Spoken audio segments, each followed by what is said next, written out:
अस्सलाम वालेकुम बेटा, मैं हूं आपकी प्यारी सी केमिस्ट्री टीचर हफ्सा राना और ये है आपका favourite chemistry channel Aasan chemistry. जैसे हमने aldol condensation very very important topic पढ़ा, ऐसे ही एक और by name reaction very very important पढ़ते हैं, Cannizzaro reaction. Aldehydes and ketones के हम एडिशन रिएक्शंस पढ़ रहे हैं, न्यूक्लियोफिलिक एडिशन रिएक्शंस, और उसमें से बेस कैटालाइज्ड रिएक्शंस। ठीक है, यह है कैनी-ज़ेरोस रिएक्शन। इसको कैनी-ज़ेरो रिएक्शन क्यों कहा जाता है? क्योंकि ये फर्स्ट इंट्रोड्यूस बाय स्टेनिस्लाव कैनी-ज़ेरो, उसके अपने ही नेम पर इसको कैनी-ज़ेरो रिएक्शंस का नाम दिया गया। इसकी स्पेशलिटी क्या है? ये वो अल्डिहाइड्स सिर्फ रिएक्शन देते हैं जिनमें अल्फा हाइड्रोजन नहीं होता, क्योंकि बेटा हमने देखा अल्फा हाइड्रोजन वाले जो अल्डिहाइड्स और कीटोन्स होते हैं वो एल्डोल कंडेंसेशन देते हैं। ये अल्फा हाइड्रोजन क्या होता है देख लेते हैं। कार्बोनाइल कंपाउंड्स कुछ ऐसे होते हैं जिनमें अल्फा हाइड्रोजन होता है और कुछ ऐसे होते हैं जिनमें अल्फा हाइड्रोजन नहीं होता। तो बेटा पहले हमने देखना है अल्फा कार्बन कौन सी होती है। मैंने एक कार्बोनाइल ये ग्रुप बनाया, इसके बिल्कुल एडजेसेंट वाली जो कार्बन होगी वो अल्फा कार्बन होगी। ठीक है, अब अगर ये अल्डिहाइड की बात है तो ये अल्फा कार्बन हो गया, अगर हम एक ही अल्फा कार्बन हो गया। अगर हम कीटोन्स की बात कर लें, कीटोन्स में ये भी अल्फा कार्बन है, ये भी अल्फा कार्बन है। ठीक है, क्योंकि ये फंक्शनल ग्रुप है और इसके दोनों तरफ अल्फा कार्बन। अल्डिहाइड्स में एक ही तरफ कार्बन होती है, इसलिए एक ही तरफ अल्फा कार्बन एक ही होगी। अल्डिहाइड्स में एक ही अल्फा कार्बन होगी और कीटोन्स में दो अल्फा कार्बन होंगे। ठीक है, अब अल्फा कार्बन पर जितने हाइड्रोजन लगे होते हैं, हाइड्रोजन जैसे इस अल्फा कार्बन पे हाइड्रोजन लगा हुआ है, हाइड्रोजन, इन हाइड्रोजन्स को अल्फा हाइड्रोजन्स कहते हैं। ठीक है, इसी तरह इस अल्फा कार्बन पर इधर भी हाइड्रोजन्स लगे हुए हैं, इनको भी अल्फा हाइड्रोजन्स कहेंगे। यहीं से बेटा अब हम डिस्कस करने लगे हैं कौन से ऐसे कार्बोनाइल कंपाउंड्स होते हैं जिनमें अल्फा हाइड्रोजन होता है। तो अल्फा हाइड्रोजन के लिए पहले अल्फा कार्बन का होना जरूरी है। ओके, सबसे पहला अल्डिहाइड डिस्कस करते हैं, फॉर्मल्डिहाइड। ये है बेटा फॉर्मल्डिहाइड। इसको मैंने इधर क्यों लिखा है? क्योंकि अगर आप गौर करें, ये इसका फंक्शनल ग्रुप के साथ कोई अल्फा कार्बन नहीं है। अगर अल्फा कार्बन नहीं है तो अल्फा हाइड्रोजन। बेटा याद रखें, ये वाला हाइड्रोजन अल्फा हाइड्रोजन नहीं है। अल्फा हाइड्रोजन होता है अल्फा कार्बन के ऊपर जो लगा होगा। ठीक है, तो फॉर्मल्डिहाइड ऐसा कार्बोनाइल कंपाउंड है जिसमें कोई अल्फा हाइड्रोजन नहीं होता। सेकेंड मेंबर पर आ जाते हैं, एसिटल्डिहाइड। ये मैंने बनाया एसिटल्डिहाइड। ठीक है, ये इसका फंक्शनल ग्रुप है। फंक्शनल ग्रुप के साथ वाली कार्बन अल्फा कार्बन। अब अल्फा कार्बन पे अगर मैं ओपन करके लिखूं तो ये 3 हाइड्रोजन लगे हुए हैं। These 3 are alpha hydrogens. ये थी बात एसिटल्डिहाइड के बारे में, एसिटल्डिहाइड। ठीक है, अब मैं एक और ले लेती हूं अल्डिहाइड, इससे अगले वाला प्रोप्योनल्डिहाइड। ये मैंने फंक्शनल ग्रुप CH2CH3। ये बात हो रही है प्रोप्योनल्डिहाइड या प्रोपानल। इसका क्या नाम था? एथानल। उसका क्या नाम था? मेथानल। अच्छा, अब इसका मैं ये फंक्शनल ग्रुप आइडेंटिफाई करूंगी। उसको मैंने ऐसे डब्बे में बंद कर लिया, उसे सर्दी ना लग जाए। उसके बिल्कुल साथ वाली कार्बन अल्फा कार्बन। ठीक है, ये अल्फा कार्बन पर अगर आप गौर करें तो 2 हाइड्रोजन्स लगे हुए हैं। इन दोनों हाइड्रोजन्स को बेटा अल्फा हाइड्रोजन्स कहेंगे। ठीक है, अब इसके साथ वाली कार्बन बीटा कार्बन होती है, अभी हमारा उससे कोई कंसर्न नहीं है। तो अल्फा कार्बन वाले हमने देख लिया, अल्फा कार्बन पर हाइड्रोजन। इट मींस प्रोप्योनल्डिहाइड या प्रोपानल भी ऐसा कार्बोनाइल कंपाउंड है जिसमें अल्फा हाइड्रोजन्स होते हैं।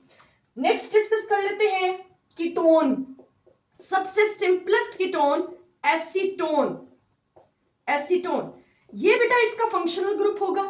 इसके साथ दोनों तरफ, मैंने आपको शुरू में एक्सप्लेन कर दिया कि कीटोन के दोनों तरफ अल्फा, एक को अल्फा कह देते हैं, एक को अल्फा प्राइम कह देते हैं, है ये अल्फा ही। इसमें अगर आपसे पूछा जाए कितने अल्फा हाइड्रोजन्स हैं, तो आप कहेंगे 6 अल्फा हाइड्रोजन्स आर देयर। और ये हमने कौन लिखा है, ये है बेटा एसीटोन। अब एक और कंपाउंड ले लेते हैं एरोमेटिक से, ये बेंजीन रिंग, ये अल्डिहाइड ग्रुप, अल्डिहाइड। ये मैंने बात की है बेटा बेंजल्डिहाइड, बेंजल्डिहाइड, बेंजल्डिहाइड। तो आइए चेक करते हैं क्या इसमें कोई अल्फा हाइड्रोजन है। ये है इसका फंक्शनल ग्रुप, और ये वाली कार्बन है इसकी अल्फा कार्बन। अब बेटा बेंजीन रिंग में हर कार्बन के पास एक एक हाइड्रोजन होता है, लेकिन जहां पर बेंजीन रिंग में कोई सब्स्टिट्यूएंट लग जाता है वहां से उसका हाइड्रोजन रिमूव हो जाता है। इसीलिए ये अब C6H6 नहीं है, ये है C6H5। इसका ये हाइड्रोजन रिमूव हो चुका है। यहां पर इसके पास, इस अल्फा कार्बन के पास कोई हाइड्रोजन नहीं है, क्योंकि उस हाइड्रोजन को सब्स्टिट्यूट किया है इस अल्डिहाइड ग्रुप ने। ठीक है, तो ये डिस्कशन थी कि कौन से अल्डिहाइड्स और कार्बोनाइल कंपाउंड्स होते हैं जिनमें अल्फा हाइड्रोजन होती है और जिनमें नहीं होती। हमें इसका फायदा क्या होने वाला है, हमें इसका फायदा ये है कि जिनमें अल्फा हाइड्रोजन होती है वो एक रिएक्शन देते हैं जिसे हम एल्डोल कंडेंसेशन कहते हैं, एल्डोल कंडेंसेशन। और जिनमें अल्फा हाइड्रोजन नहीं होती उन्हें वो एक रिएक्शन देते हैं जिसको हम कैनिज़ेरो रिएक्शन कहते हैं, कैनिज़ेरो रिएक्शन। तो ये दो बातें हमारे लिए इंपॉर्टेंट है, हमने ये दो तरह के रिएक्शंस पढ़ने हैं, एल्डोल कंडेंसेशन एंड कैनिज़ेरो रिएक्शन। जिनके पास अल्फा हाइड्रोजन होता है वो एल्डोल कंडेंसेशन देते हैं, जिनके पास अल्फा हाइड्रोजन नहीं होता वो कैनिज़ेरो रिएक्शन देते हैं। ओके, अल्फा हाइड्रोजन जिनमें नहीं होता वो कैनिज़ेरो रिएक्शन देंगे, ये हम फाइनलाइज कर चुके हैं। अगली बात ये है कि ये डिस्प्रपोर्शनेशन रिएक्शन है। डिस्प्रपोर्शनेशन का मतलब होता है सेल्फ ऑक्सीडाइज्ड रिड्यूस्ड। ये खुद ही ऑक्सीडाइज भी होगा, रिड्यूस भी होगा, जो भी हम अल्डिहाइड यहां पर यूज करेंगे। डिस्प्रपोर्शनेशन रिएक्शन क्या होता है ये हम देख लेते हैं।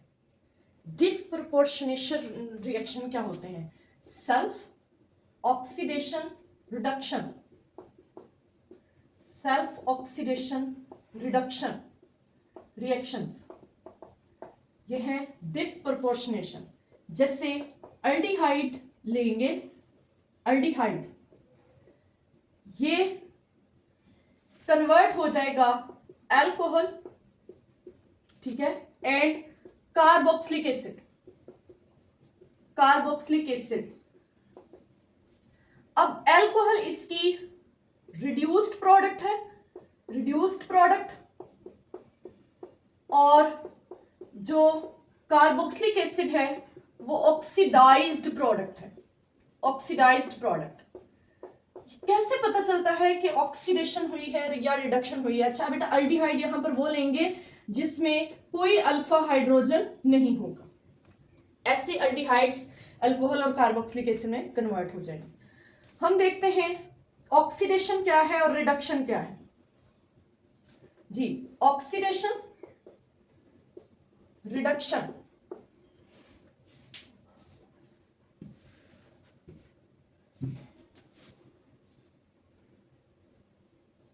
रिडक्शन तीन तरह से हम इसे एक्सप्लेन करेंगे। एक तो है oxidation number, oxidation number increases, oxidation number increase कर जाता है। फॉर एग्जाम्पल बेटा अल्डिहाइड की अगर बात करें, अल्डिहाइड होता है HC double bond oxygen H with no alpha hydrogen. यहां कार्बन की oxidation state oxygen -2, hydrogen +1, hydrogen +1, तो कार्बन है 0 ऑक्सीडेशन स्टेट। ये कन्वर्ट हो जाता है कार्बोक्सिलिक एसिड में, कार्बोक्सिलिक एसिड ये बन गया कार्बोक्सिलिक एसिड। ठीक है, यहां +1 -2 +1, ये हो गया -4 और +2, तो इसको बैलेंस करने के लिए कार्बन के ऊपर +2 मींस कार्बन की ऑक्सीडेशन स्टेट जो है वो इंक्रीज करगी, ठीक है, तो इसलिए इसको हम कहेंगे ऑक्सीडेशन हुई। अब हम देखते हैं अगर ऑक्सीडेशन नंबर डिक्रीज कर जाए, कैसे एग्जांपल लेते हैं फिर से अल्डिहाइड।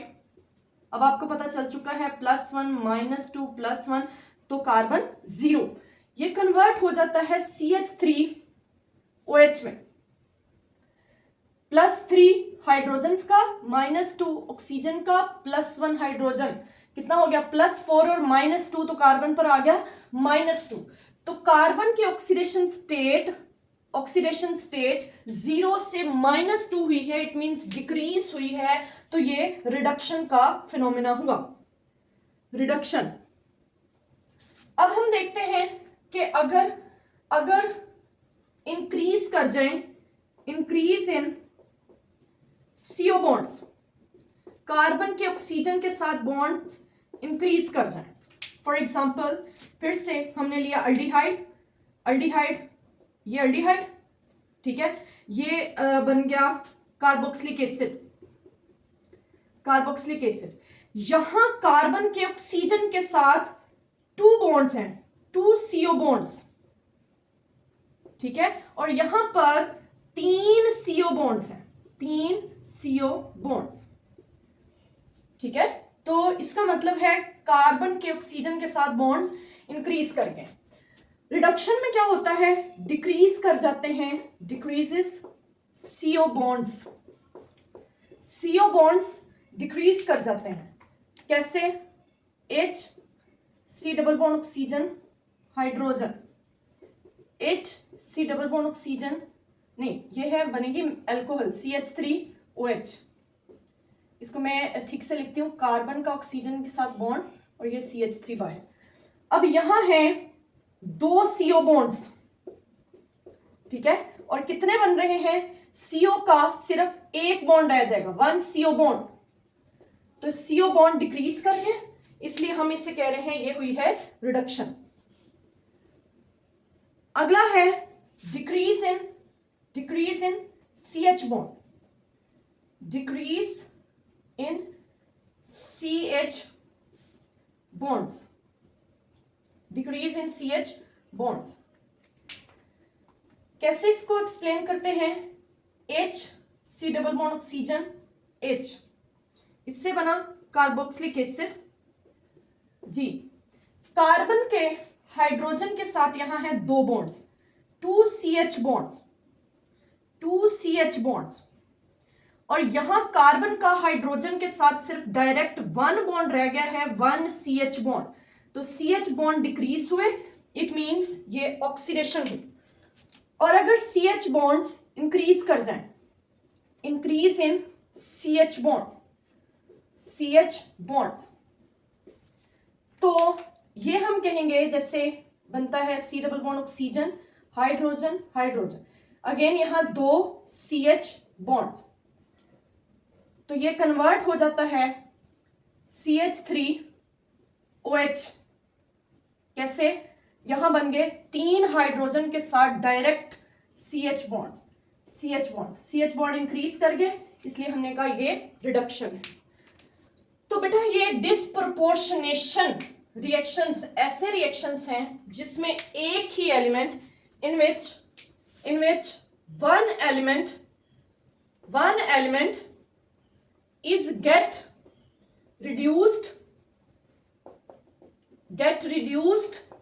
and oxidized, एक ही एलिमेंट रिड्यूस्ड होता है एंड ऑक्सीडाइज्ड होता है, इनको सेल्फ ऑक्सीडेशन रिएक्शंस भी कहते हैं। जैसे अल्डिहाइड में carbon double bond oxygen hydrogen, carbon यहां से अल्कोहल बन जाएगा CH3OH, कार्बन गेट रिड्यूस्ड, और यहां बन जाएगा HCOOH, कार्बन गेट ऑक्सीडाइज्ड, तो ये है डिस्प्रपोर्शनेशन रिएक्शन। फिर ऑक्सीडेशन का कैसे पता चला, रिडक्शन का कैसे पता चला, ये हर तरीके से मैंने आपको बता दिया है। ओके बेटा, अब नेक्स्ट जो है कि two molecules of aldehydes, two molecules of aldehyde, यहां से ये चीज कंफर्म हो चुकी है, चूंकि अल्फा हाइड्रोजन कीटोन्स में नहीं होता तो कोई ketone, no ketone give this reaction, कोई भी कीटोन ये रिएक्शन नहीं देगी, ठीक है। अब two molecules of aldehydes, aldehydes के दो मॉलिक्यूल्स इसमें इन्वॉल्व होंगे, उनमें से एक मॉलिक्यूल जो है वो कन्वर्ट हो जाएगा अल्कोहल में, एक मॉलिक्यूल कन्वर्ट हो जाएगा अल्कोहल में। अल्कोहल है बेटा रिड्यूस्ड प्रोडक्ट, और जो दूसरा है अदर जो है वो कन्वर्ट हो जाएगा एसिड में।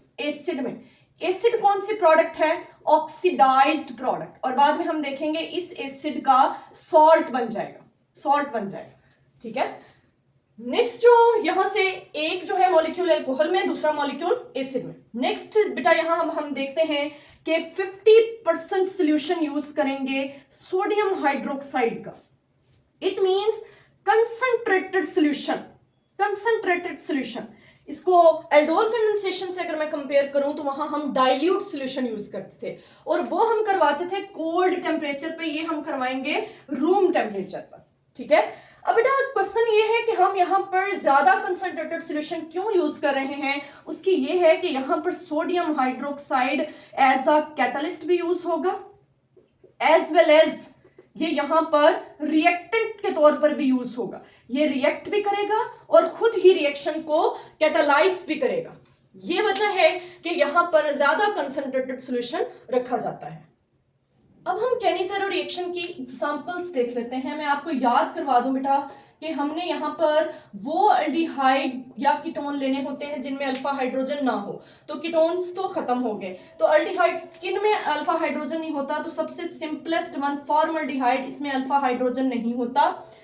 ये लेंगे, इसका रिएक्शन करवाएंगे सोडियम हाइड्रोक्साइड के साथ, प्रोडक्ट बनेगी CH3OH और साथ में प्रोडक्ट बनेगी HCOONA। अब इसको बैलेंस कर लेते हैं। ये था फॉर्मल्डिहाइड, इससे जो प्रोडक्ट बनी वो है मेथानॉल और सोडियम फॉर्मेट, फॉर्मिक एसिड का सोडियम सॉल्ट, ठीक है। फिर से डिस्कस कर दूं, ये है रिड्यूस्ड प्रोडक्ट, मेथानॉल जितने कार्बन वाला बेटा अल्डिहाइड लेंगे उतने कार्बन वाली प्रोडक्ट, और ये है ऑक्सीडाइज्ड प्रोडक्ट, ठीक है। फॉर्मिक एसिड से आगे फॉर्मिक एसिड का सॉल्ट बन गया, बनता यहाँ फॉर्मिक एसिड है, चूंकि फॉर्मिक एसिड एक एसिड है, ये फॉर्मिक एसिड एक एसिड है, ये फर्दर कन्वर्ट हो जाता है, चूंकि ये बेसिक सॉल्यूशन है, एसिड है, ये बेसिक सॉल्यूशन है, NaOH के साथ रिएक्शन कर जाता है, न्यूट्रलाइजेशन का रिएक्शन हो जाता है, एसिड बेस रिएक्शन, तो बन जाता है फॉर्मिक एसिड का सॉल्ट और रिलीज हो जाता है वाटर। इसलिए यहां पर सोडियम फॉर्मेट बनता है, फॉर्मिक एसिड भी आगे न्यूट्रलाइज हो जाता है। नेक्स्ट हम देख लेते हैं एक और अल्डिहाइड जो है, आपको पता है उस एरोमेटिक अल्डिहाइड जिसमें अल्फा हाइड्रोजन नहीं होता, वो है बेंजल्डिहाइड। सेम बेटा उसका भी रिएक्शन करवाएंगे हम सोडियम हाइड्रोक्साइड के साथ, sodium hydroxide base as well as catalyst use होगा, और ये बन जाएगा एक बेंजाइल अल्कोहल बन जाएगी, कैसे? CH2OH, ठीक है। और ये है benzyl alcohol, means reduced product, alcohol बन गई, और इसके साथ बन जाता है बेंजोइक एसिड बनता है COOH, वो H बाद में न्यूट्रलाइज हो जाता है, ये एसिड बाद में न्यूट्रलाइज हो जाता है, और ये बन जाता है सोडियम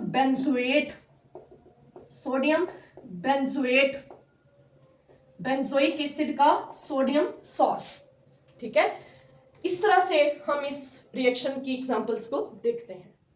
अब बेटा हम इसका डिस्कस करते हैं मैकेनिज्म, ये होता कैसे है रिएक्शन, तो गौर से देखिएगा। स्टेप 1 में चूंकि ये बेस कैटलाइज्ड रिएक्शन, तो एक कार्बोनाइल कंपाउंड आएगा जैसे फॉर्मल्डिहाइड, इसके ऊपर बेस का रिएक्शन होगा, बेस नेगेटिव चार्ज है वो पार्शियल पॉजिटिव कार्बन के ऊपर अटैक करेगी, यहां से ऑक्सीजन कार्बन अपना बॉन्ड ऑक्सीजन की तरफ शिफ्ट कर देगा।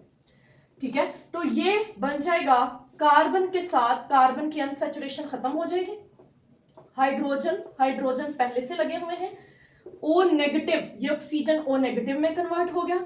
अभी बेस का अटैक हुआ तो OHB अटैच हो गया, इसको कहते हैं एनाइन।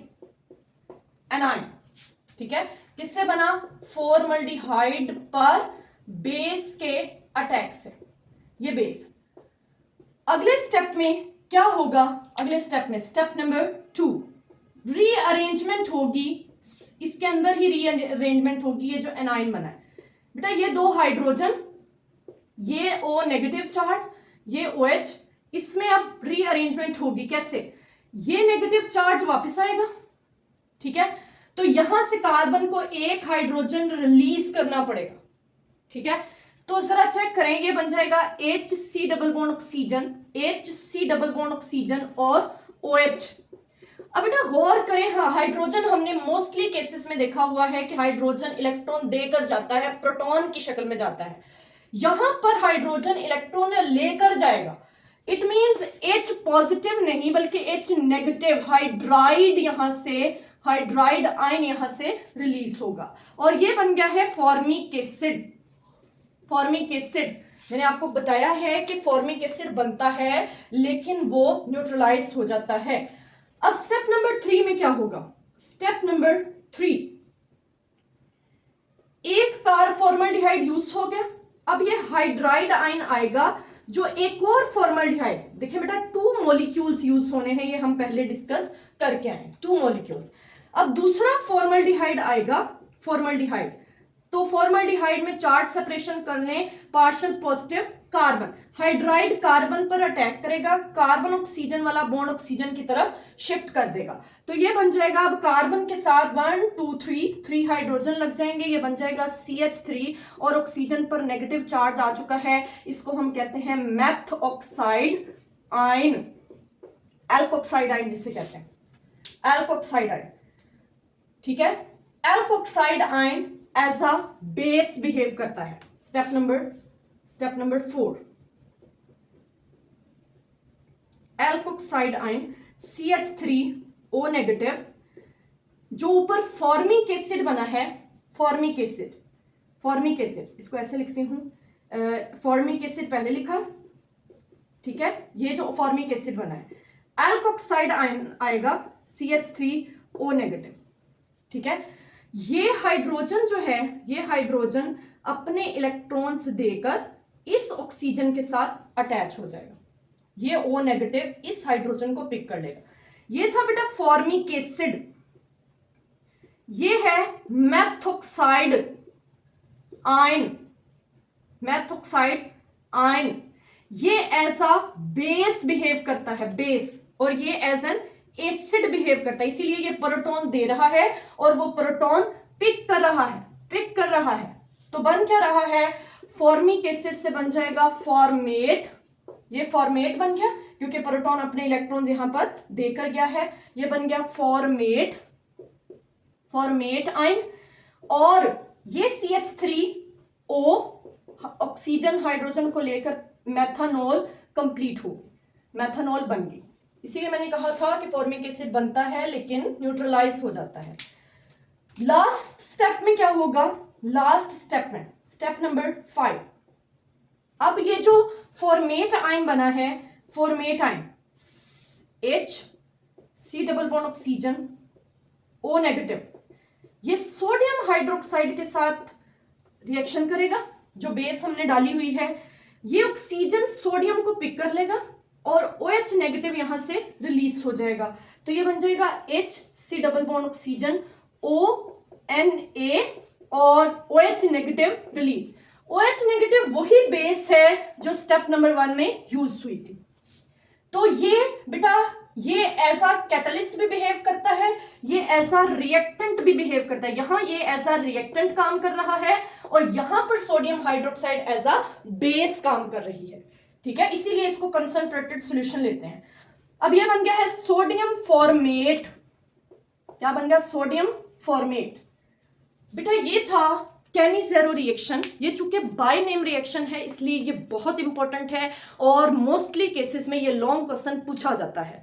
ठीक है, इसको मिस नहीं करना है, लेक्चर को अच्छे से लेना है। बहुत कंसेप्चुअली एक्सप्लेन किया गया है, जहां से ना समझ आए वीडियो को रोक कर पॉज करके आपने इसको समझना है। ठीक है, फिर भी कोई प्रॉब्लम हो तो कमेंट सेक्शन में कमेंट कर दिया करें। बेटा पढ़ाई कर लें, ये दिन पढ़ाई करने के हैं, आपका बहुत कीमती वक्त है, इसी में सारी आपने तैयारी कर लेनी है।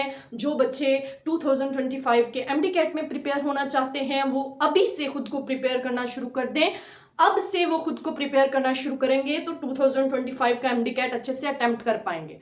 ठीक है, और जो E-CAT अटेम्प्ट करना चाहते हैं वो भी साथ साथ तैयारी करते रहें। और बेटा थोड़ा मौसम खराब है, अपना ख्याल रखना है, आपने सेहत का ख्याल रखना है। सेहत होगी तो सब कुछ होगा और पढ़ाई करते रहना है। एक दिन आपको कामयाबी ज़रूर मिल जाएगी। अल्लाह हाफिज़।